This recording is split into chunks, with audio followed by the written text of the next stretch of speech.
Okay, here's a little update. I was having problems with the gook getting into the reservoir and clogging up the filter. So I found this copper fire ring, drilled a hole in the bottom, PVC pipe on, cemented this PVC pipe.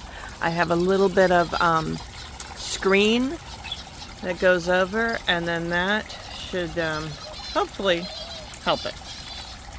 Got rid of the milk crate underneath, got rid of most of that, and now I can spray it out easier, and then I won't get all the gook that was kind of flowing over the last time.